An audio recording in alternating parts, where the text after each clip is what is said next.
오늘은 말이죠. 그동안 역사 교과서에서는 알려주지 않았던 역사 속 아주 기묘하고 미스터리한 사건들에 대해서 준비해봤습니다. 이번 특종은요. 역사 미스터리 그날 19입니다. 그렇습니다. 인류 문명은 각종 기록과 유물 등을 통해서 과거를 증명하고 또 방대한 역사를 쌓아왔는데요. 하지만 아직도 해명되지 않은 미스터리한 사건들이 있습니다. 네, 역사적 사실만을 기록한 조선왕조실록의 충격적인 기록부터 세계의 불가사의한 사건들, 그리고 의문의 고대 미스터리까지. 만약에 이 미스터리한 사건의 열쇠를 찾는다면 인류 역사는 새로 쓰일지도 모릅니다.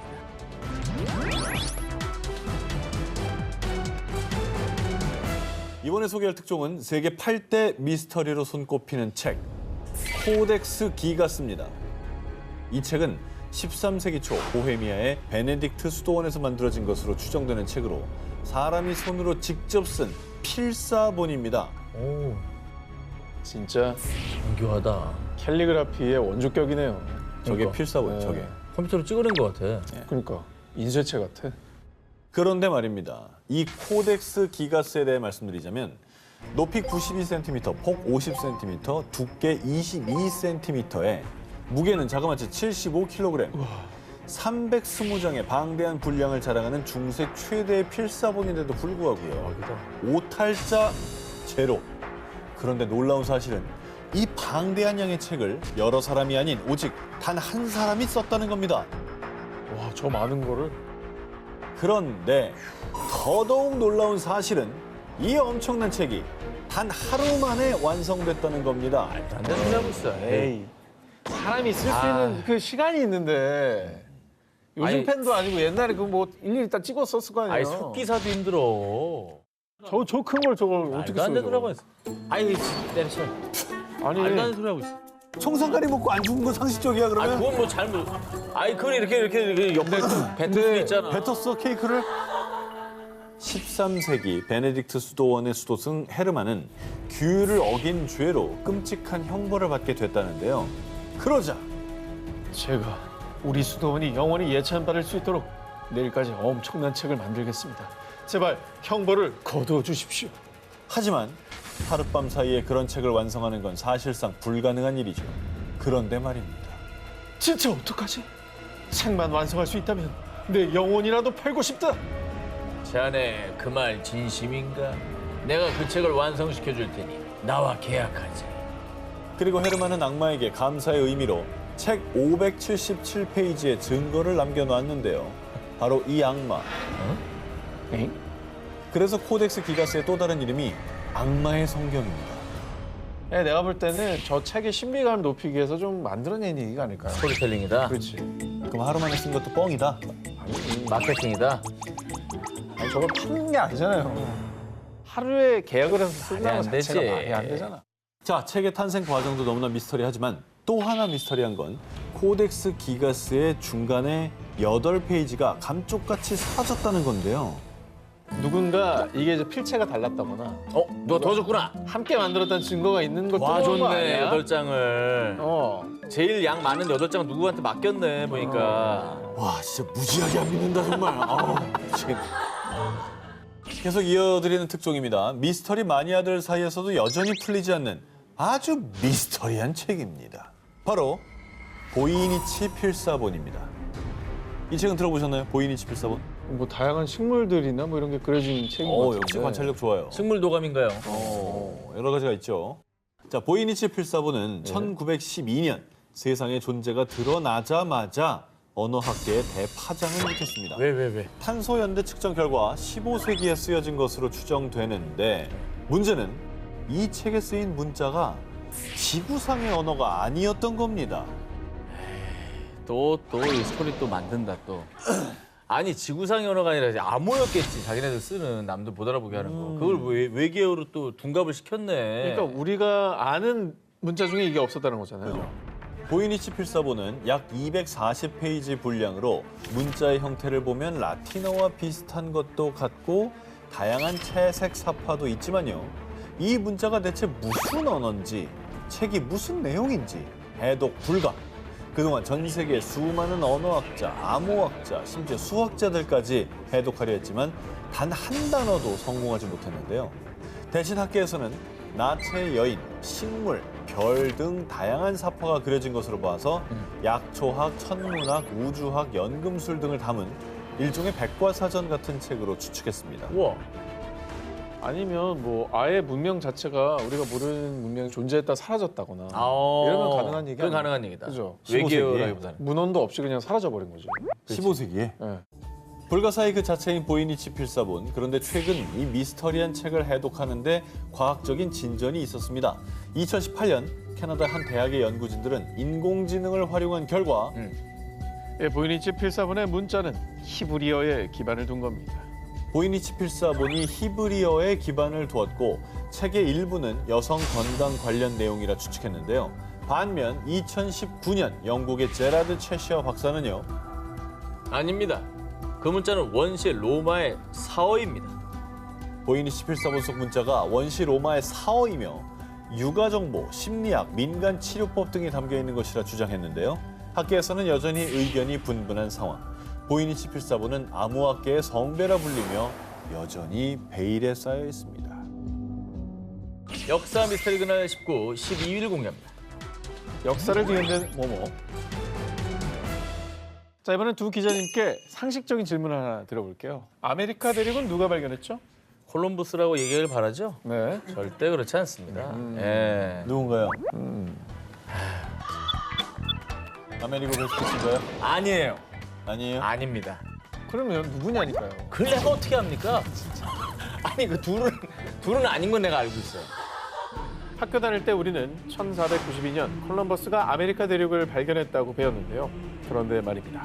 콜럼버스의 발길이 닿기도 전에 아메리카 대륙을 다른 유럽인이 먼저 발견했다면 믿으시겠습니까? 다른 유럽인이요? 네. 그래 유럽인. 그래서 이제 그 왜 아메리카 대륙으로 부르느냐 이제 아메리고 베스푸치 때문에 아메리카로 부른다. 그런 얘기가 있죠. 라고 했는데 그것도 아닌 걸로 알고 있습니다. 다른 유럽인이 있었다고 알고 있어요. 자, 우리의 상식을 뒤엎는 미스테리한 이 사실은요. 한 동전 때문에 세상에 드러났습니다. 그렇지. 1957년 고고학자 멜그랜과 에드룬게가 미국 메인주의 고다드 유적지에서 유물을 발견하던 중 의문의 동전들을 발견했는데요. 이거 생전 처음 보는 동전인데? 엄청 오래돼 보이는데 정체를 모르겠네. 이후 22년이 흐른 1979년 또 다른 고고학자들이 메인주에서 발견된 동전, 일명 메인 페니를 감정한 결과 이 동전은 11세기 노르웨이의 바이킹들이 쓰던 동전입니다. 이는 콜럼버스보다 무려 약 400년 앞선 11세기 후반 북유럽의 바이킹들이 아메리카 대륙에 발을 내디뎠다는 증거일 뿐만 아니라요. 바이킹 부족과 아메리카의 원주민이 교류했다는 증거라고 주장했습니다. 메인주까지 항로가 되게 짧을 것 같긴 해요. 가능하죠. 위로 이렇게. 그린란드 아예 위로. 왜냐면 메인주 자체가 오른쪽 맨 위에 있는 데잖아요. 그렇죠. 그러니까 가능할 것 같긴 한데 근데 그게 11세기라니까 놀랍네요. 어쨌든 근데 콜럼버스 전에 바이킹과 교류를 했다는 게 밝혀지면은 뭐 새로운 역사를 쓸 때 중요한 단서가 되겠네요. 그렇죠. 네. 일부 전문가들에 따르면 아메리카 대륙에 콜럼버스보다 바이킹들이 먼저 도착했다는 걸 뒷받침해주는 또 다른 증거가 있다고 하는데요. 네. 1960년대 캐나다 동부 뉴펀들랜드 섬에서 11세기 초반 바이킹들의 유물이 발굴됐는데요. 메인주에서 발견된 메인 페니 역시 11세기 바이킹들이 아메리카 대륙에서 실제 사용했다는 것이 밝혀진다면 바이킹이 아메리카를 먼저 발견했다는 사실을 좀 더 뒷받침하는 사료가 되는 것입니다. 하지만 일각에서는 이 동전이 과거 아메리카 대륙에서 바이킹들이 실제로 사용한 동전이 맞는지에 대한 의문을 제기했고요. 11세기에 만들어진 동전을 도대체 누가 어떻게 왜 아메리카 대륙까지 가져갔는지는 정확한 기록이 없어 미스테리로 남아 있습니다. 역사 미스터리 그날 19, 11위 공개합니다. 고려의 삼별초는 어디로 갔을까? 1231년 고려를 침략한 몽골. 40년간 이어진 긴 전쟁에 지친 고려는 1270년 몽골의 항복을 선언했는데요. 그런데 이 항복을 받아들일 수 없어 끝까지 대몽 항쟁을 이어간 부대가 있었으니 바로 고려의 최정예 부대 삼별초. 하지만 결국 여몽연합군의 엄청난 병력에 밀려 1273년 제주도에서 모두 섬멸. 그렇게 삼별초는 최후를 맞은 것으로 전해지고 있습니다. 저도 그 삼별초 유적지를 방문한 적이 있는데 그 제일 전 기억에 남는 게 그 저 멀리 바다에서 이제 여몽연합군이 올 거를 대비해가지고 성벽을 쌓았어요. 굉장히 튼튼해요. 그때 만든 건데도 이게 팍 쳐도 뭐 넘어가지도 않고 이게 팍 쳐도 뭐 넘어가지도 않고. 쳤어요? 유적지를 훼손했다는 쳤어요? 건데. 아니, 죄송한데. 친 게 아니라 네네. 경찰에 신고해야 됩니까? 사람이 보면 모릅니까? 네. 헉 쳤다고 상상을 해봤는데 안 보통- 넘어갈 것 같다는 상상이 됐어요. 보통 그냥 보기에도 되게 튼튼해 보이더라. 이렇게 제가 정도 표현이 굉장히 짧네요. 표현이 무지하게 짧습니다. 그런데 말입니다. 어쩌면 삼별초의 역사는 제주도에서 끝난 것이 아닐지도 모릅니다. 아주 의외의 곳에서 삼별초의 흔적이 발견된 건데요. 지난 2007년 일본의 고고학자인 아사토 스스무의 충격적인 주장. 고려의 삼별초가 류큐 왕국의 건국 과정에서 많은 도움을 줬을 것으로 보입니다. 류큐는 12세기까지만 해도 수렵 채집 사회였습니다. 그런데 갑작스럽게 농경 사회로 발달. 15세기에는 일명 류큐 왕국이 건국됩니다. 배경을 알 수 없는 너무나 갑작스러웠던 류큐 왕국의 출현과 빠른 성장에 많은 역사학자들은 의혹을 가지고 있었는데요. 그런데 일본의 고고학자가 류큐 왕국 탄생의 비밀 퍼즐을 바로 삼별초라고 주장한 겁니다. 야, 근데 가능성 있을 것 같아. 끝까지 항쟁했거든요. 끝까지. 진짜 아예 포기를 몰랐던 가능성- 분들이니까. 네, 포기를 모르고 가능성이 정말 1도 안 되는 그 상황에서 예. 밀렸으면 거기까지 갔을 수 있을 것 같아요. 근데 이 증거가 중요하지 않습니까? 그렇죠. 삼별초가 넘어갔다라는 사료 같은 게 남아 있나요? 1994년 오키나와 우라소에시의 성과 왕실의 무덤에서 발견된 암기와. 이 기와에 계유년 고려화장조라는 글자가 진짜 쓰여져 있어. 있는데요. 한마디로 정리하자면 메이드 인 고려, 계유년의 고려 장인이 만든 기와라는 뜻입니다.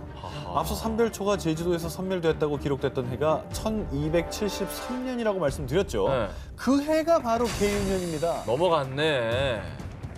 넘어갔어. 시기가 딱 겹쳐요. 아니 안 넘어갔다고 넘어갔을 거라고 봐요. 삼별초 정신으로 봤을 때는 끝까지 포기하지 않습니다. 자, 이뿐만 아니라요. 13세기, 14세기에 연꽃무늬 수막새도 함께 출토됐는데 오른쪽이 오키나와에서 출토된 수막새고요. 왼쪽의 수막새는 삼별초가 근거지로 삼았던 진도 용장산성에서 출토된 수막새입니다. 너무나 흡사하지 이 않습니까? 정도면 거의 갔다고 봐야 돼. 갔어.